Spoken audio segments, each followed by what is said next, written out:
예, 여러분 안녕하세요. 이번 시간에는 그 대학생들을 위해서 여러 가지 그 국제기구 인턴 경험도 있으시고 영어도 잘하시는 우리 한미경 님을 모셔서 여러 가지 이야기를 듣고 있습니다. 그러면 이제 저희가 1편에서는 외국계 기업, 여기서 이제 뭐 여러 가지 입사에 대한 내용을 들어봤는데 예전에 그 유엔 뭐 산하기구 이런 데서 인턴도 많이 했다고 했는데 네. 주로 어떤 데서 일을 하셨나요? 그럼 대학생 때인가 그때? 네, 제가 대학교 3학년 때 1년 정도 휴학을 하고 처음은 한국에 이제 소재한 그러니까 유네스코 한국위원회에서 유네스코 한국위원회? 네, 오. 인턴십을 했고요.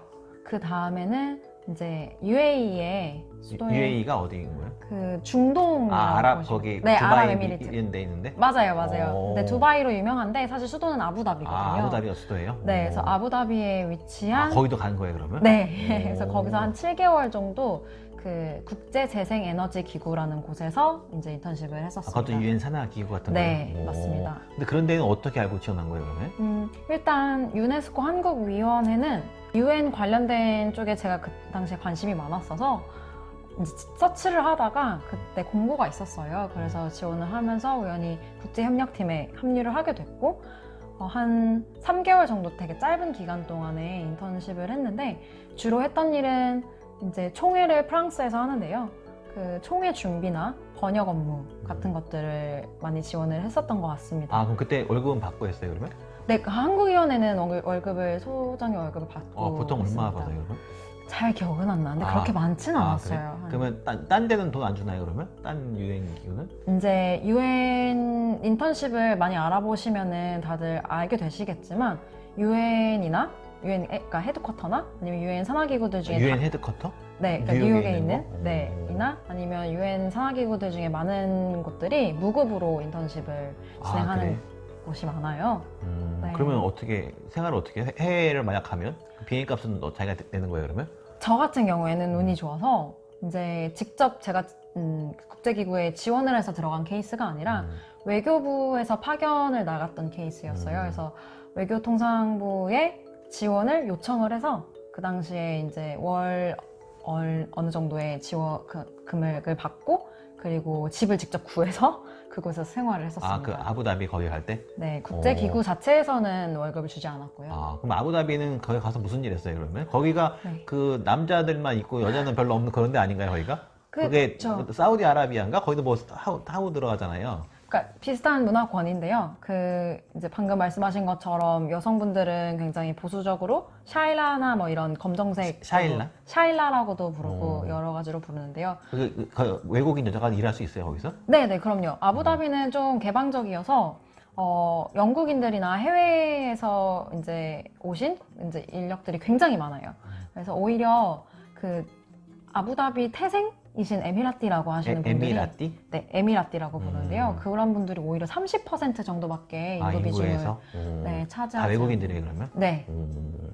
그래서 특이한. 그럼 여자가 일을 해도 큰 상관없는 건가요 그러면? 그럼요. 다만 그 국가의 예절을 지켜주고 뭐 짧은 걸 입지 않고 긴 옷을 입는다던가 최대한 피부를 가리고 뭐 이제 술이나 이런 것들은 밖에서 들고 다니거나 마셔도 안 되고 이런 것들을 지킨다고 하면 일하는 데는 전혀 지장이 없습니다. 그럼 그 아부다비에서는 주로 무슨 일 했어요? 거기 말은 통해요?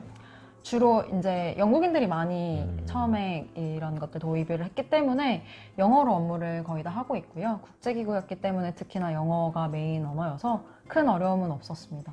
그럼 이제 그런 국제기구로 가려면 사실 이제 한국 학생들이 문제가 영어인데 네. 영어는 뭐 외국 학교를 뭐 어학연수 이런 걸 다닌 거 아니면 어떻게 해서 영어를 잘하게 된 거예요 그러면?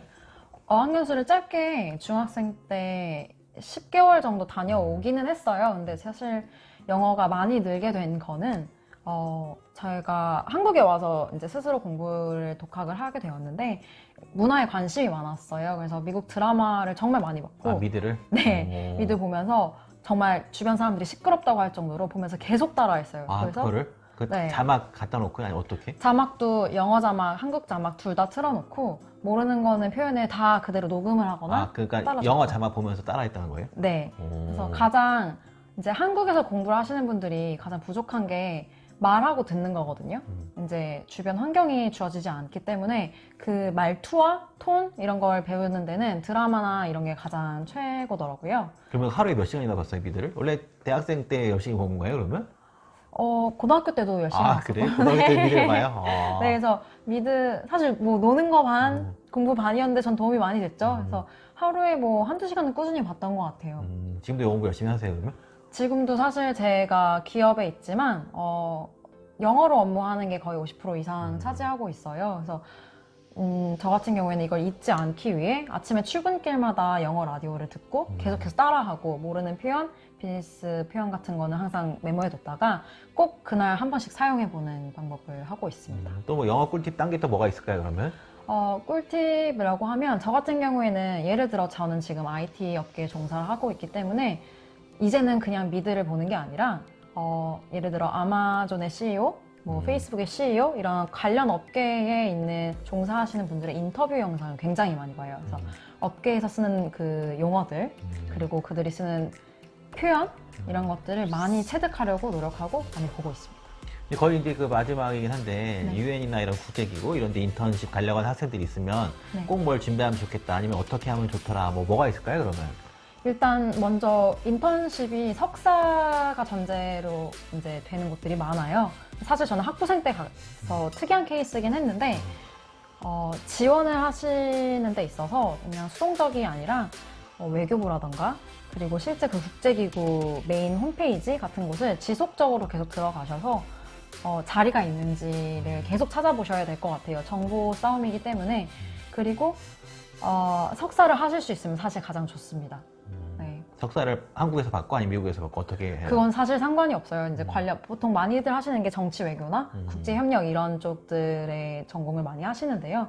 석사가 기본 전제로 되어야 채용이 되는 곳들이 대부분이기 때문에. 채용? 인턴 네. 말고 채용으로? 네. 아. 그래서 인턴도 사실 석사가 전제인 곳이 많아요. 하지만 저처럼 특이한 케이스가 있을 수 있으니 공고가 나는 걸 지속적으로 모니터링 하시고 많이 지원해 보시는 걸 추천드립니다. 하여튼 뭐 여러 가지 좋은 말씀 감사합니다. 네, 네. 고맙습니다. 네, 감사합니다.